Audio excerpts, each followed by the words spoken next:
नमस्कार दोस्तों, आप सभी का बहुत बहुत स्वागत है इंडियन डिफेंस न्यूज के डिफेंस टॉक सीरीज में, जहां पर हम रोज नए नए डिफेंस अपडेट्स के बारे में बात करते हैं। तो चलिए देर न करते हुए आज की वीडियो शुरू करते हैं।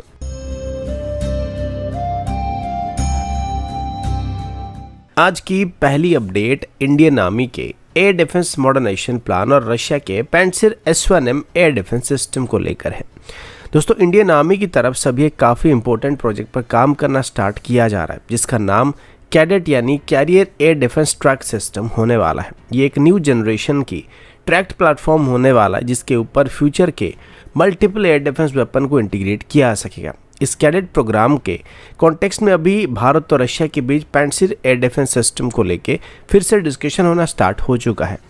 इंडियन आर्मी का क्लियर विजन है कि कैडेट एक कॉमन मल्टीपल ट्रैक चेसिस पर बेस्ड होने वाला है, मतलब एक ही बेस व्हीकल पर आगे चल के अलग अलग टाइप की एयर डिफेंस सिस्टम को माउंट किया जा सकेगा। इसे लॉजिस्टिक्स, मेंटेनेंस और फ्यूचर अपग्रेड का काम भी काफी सिंपल होने वाला है। कैडेट प्लेटफॉर्म का डिजाइन बॉक्स टाइप की ट्रैक व्हीकल जैसा होने वाला है, जिसमें ऊपर की तरफ रेस्ड सुपर स्ट्रक्चर को इंस्टॉल किया जाएगा। इसमें 4 मेंबर की क्रू के लिए स्पेस मौजूद रहेगा और साथ ही मिशन क्रिटिकल इक्विपमेंट के लिए भी प्रॉपर रूम एलोकेट किया जाएगा। व्हीकल के बाहर हार्ड पॉइंट दिए जाएंगे, जहां पर radar, electro optical sensor, missile launchers, guns और फ्यूचर एड ऑन सिस्टम को इंस्टॉल किया जा सकेगा। अगर थोड़ा पीछे जाए तो ये भारत का ट्रैक्ड एयर डिफेंस सिस्टम का सच बिल्कुल नया नहीं है। 2013 में भारत की तरफ से ग्लोबल टेंडर को इशू किया गया था, जिसमें साउथ कोरिया की हाइब्रिड बीओ सिस्टम और रशिया की तरफ से टंगुस्का और पैंट्सिर सिस्टम को ऑफर किया गया था। उस टाइम हनवा डिफेंस की हाइब्रिड बीओ सिस्टम को भारत की तरफ से सिलेक्ट किया गया था, लेकिन इंडिजिनस कंटेंट के इशू होने की वजह से डील को कैंसिल करना पड़ा था। इसके अलावा 2018 में रशिया की तरफ से इस डील को लेकर ऑब्जेक्शन भी किया गया था, इस वजह से प्रेशर में आके भारत को इस डील को कैंसिल करना पड़ा था। अभी रशिया की तरफ से एक बार फिर से अपनी पैंट्सिर एयर डिफेंस सिस्टम को भारत को ऑफर करने की कोशिश किया जा रहा है। पैंट्सिर S1M की एक्सपोर्ट वेरिएंट को नए मिसाइल के अपग्रेड के साथ इसका एंगेजमेंट रेंज अभी 30 किलोमीटर के आसपास एक्सटेंड हो चुका है। इन सिस्टम में 12 सरफेस टू एयर मिसाइल और 2 30 mm के कैनन मौजूद होने वाले हैं, जो drones, helicopters, low flying aircraft, precision guided munition और यहाँ तक कि क्रूज मिसाइल के अगेंस्ट में भी इफेक्टिव होने की उम्मीद किया जा रहा है, और इसी वजह से इसको अभी रशिया की तरफ से भारत को ऑफर किया जा रहा है। अगला अपडेट इंडियन नेवी और ब्राजीलियन नेवी के बीच स्कॉर्पियन क्लास की सबमरीन को लेकर एक काफ़ी स्ट्रेटेजिक और फ्यूचर ओरिएंटेड कोऑपरेशन की तरफ से होने वाली है। दोस्तों, भारत और ब्राजील के बीच रिसेंटली एक इंपॉर्टेंट नेवल एमओयू को साइन किया गया, जो ऑफिशियली तो स्कॉर्पियन क्लास की सबमरीन के लॉजिस्टिक और लाइफ साइकिल सपोर्ट पर फोकस करने वाला है। लेकिन जो इन्फॉर्मेशन अभी सामने आ रही है उसके मुताबिक ये एमओयू स्पेयर पार्ट और रूटीन मेंटेनेंस तक लिमिटेड नहीं रहने वाली है। भारत और ब्राजील अभी इस कोऑपरेशन को काफ़ी ज़्यादा डीपर लेवल पर ले जाने की कोशिश करने वाले हैं। सोर्सेज के मुताबिक दोनों कंट्रीज की तरफ से अभी स्कॉर्पियन क्लास की सबमरीन के लिए joint modernisation, indigenous system integration और फ्यूचर कैपेबिलिटी अपग्रेड पर काम करने का ऑप्शन को एक्सप्लोर किया जा रहा है। इसका मेन ऑब्जेक्टिव ये है कि फ्रेंच ऑरिजिन सिस्टम पर लॉन्ग टर्म डिपेंडेंस को कम किया जाए और सबमरीन पर ज़्यादा सॉवरेन कंट्रोल का एस्टेब्लिश किया जा सके। इंडियन नेवी की तरफ से अभी अपनी कलवरी क्लास की सबमरीन की कॉम्बैट मैनेजमेंट सिस्टम यानी CMS के एक मेजर अपग्रेड की प्लानिंग किया जा रहा है। ये CMS अपग्रेड इसलिए भी ज़रूरी होने वाला है क्योंकि एग्जिस्टिंग सेटअप में फॉरेन OEM डिपेंडेंसी काफ़ी ज़्यादा हो रहा है और नया कॉम्बैट मैनेजमेंट सिस्टम ज़्यादा ओपन आर्किटेक्चर को बेस्ड करके होने वाला, जिससे इंडियन मेड वेपन्स और सेंसर को इजीली सबमरीन में इस्तेमाल करना संभव हो पाएगा। इस कॉम्बैट मैनेजमेंट सिस्टम मॉडर्नाइजेशन का एक सबसे बड़ा ड्राइवर इंडिजिनस हैवीवेट टॉर्पीडो होने वाला है। अभी इंडियन नेवी की तरफ से mostly French origin, Russian origin torpedo का इस्तेमाल किया जा रहा है, लेकिन फ्यूचर में इंडियन नेवी की तरफ से DRDO की तरफ से डेवलप किए गए हैवीवेट टॉर्पीडो को डायरेक्टली स्कॉर्पियन क्लास की सबमरीन में इस्तेमाल करने का प्लान किया जा रहा है, लेकिन बिना OEM सपोर्ट के हम इसको हमारे सबमरीन में इस्तेमाल नहीं कर सकते। इस वजह से अभी हमारी स्कॉर्पियन क्लास की सबमरीन में एक इंडिजिनस कॉम्बैट मैनेजमेंट सिस्टम को इस्तेमाल करने का प्लान किया गया है। Open architecture based combat management system होने से फ्यूचर में सोनार सिस्टम, इलेक्ट्रॉनिक वॉरफेयर सूट्स और किसी भी तरीके की इंडिजिनस वेपन को बिना फॉरेन OEM के अप्रूवल के हम हमारे सबमरीन में इस्तेमाल कर पाएंगे। इस अप्रोच में ब्राजीलियन नेवी की तरफ से भी काफ़ी इंटरेस्ट दिखाया जा रहा है और ब्राजील की तरफ से भी अपने स्कॉर्पियन फ्लीट में ज़्यादा से ज़्यादा इंडिजिनस टेक्नोलॉजी को इस्तेमाल करने की कोशिश किया जा रहा है, जिससे अपग्रेड कॉस्ट काफ़ी कम हो जाएगा और ऑपरेशनल ऑटोनॉमी इंक्रीज हो जाएगा। रिपोर्ट्स के मुताबिक ब्राजील की तरफ से भी इंडियन सिस्टम के एवोल्यूशन में भी इंटरेस्ट दिखाया जा रहा है और सिलेक्टेड इंडियन सब सिस्टम को वो अपनी सबमरीन के अंदर इस्तेमाल करने पर विचार कर रहे हैं।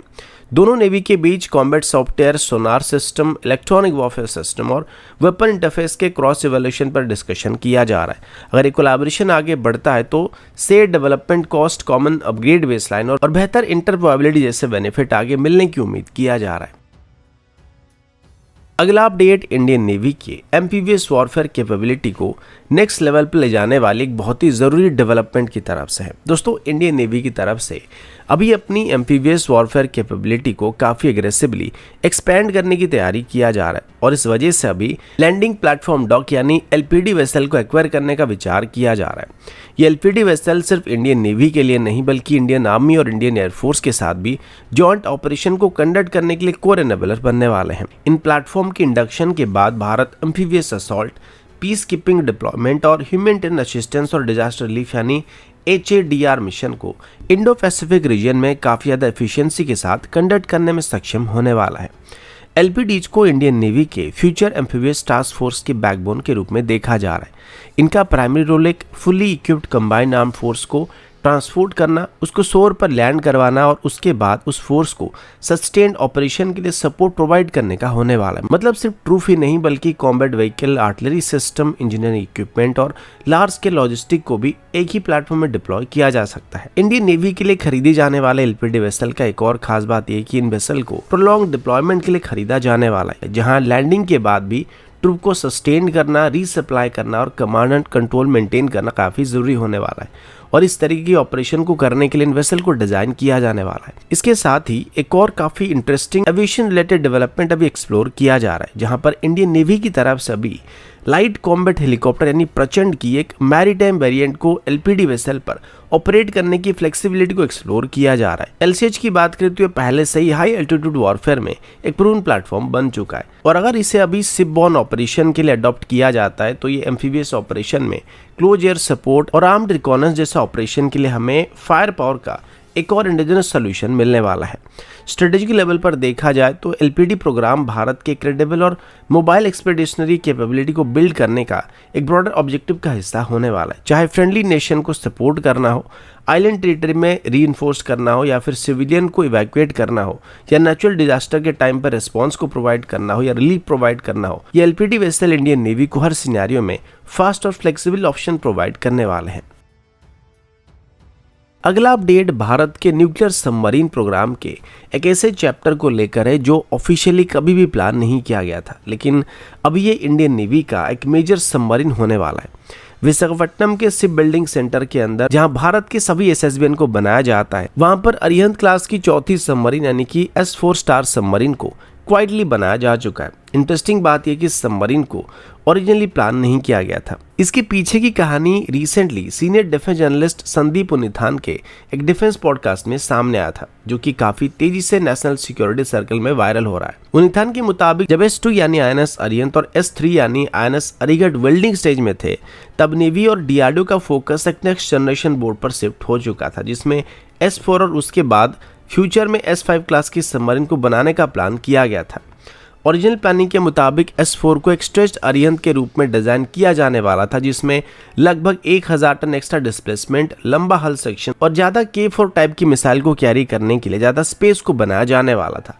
इसके बाद नेवी की तरफ से डायरेक्टली S5 क्लास की सबमरीन के ऊपर शिफ्ट होने का प्लान किया गया था, जो 13,500 टन के मैसिव SSBN होने वाले थे, जिसमें 12 से 16 K5 या K6 जैसे MIRV कैपेबल मिसाइल को डिप्लॉय करने का प्लान किया गया था। ये वही सबमरीन है जो भारत की ट्रू सेकेंड स्ट्राइक कैपेबिलिटी को प्रोजेक्ट करने वाले थे, लेकिन प्रॉब्लम यहाँ पर टाइमलाइन का था। अगर सिर्फ फंडिंग के बाद भी पहली S5 सबमरीन 2037 से पहले रेडी होने की उम्मीद नहीं किया गया था। इसका मतलब ये था कि S4 के लॉन्च होने के बाद विशाखापट्टनम का पूरा nuclear submarine construction ecosystem, specialised tooling, reactor module handling system लगभग 10 साल के लिए आइडियल रहने वाला था। और डिफेंस से बिल्डिंग के सेक्टर में, किसी भी मैन्युफैक्चरिंग सेक्टर में अगर कोई यार्ड या कोई भी मैन्युफैक्चरिंग यूनिट लगभग 10 साल के लिए आइडियल हो जाता है तो दोबारा इसको रिस्टार्ट करने का कॉस्ट काफी ज्यादा होने वाला है और साथ ही स्किल्ड मैन पावर और सप्लाई चेन भी यहाँ पे ऑलमोस्ट डिस्टर्ब होने वाले थे।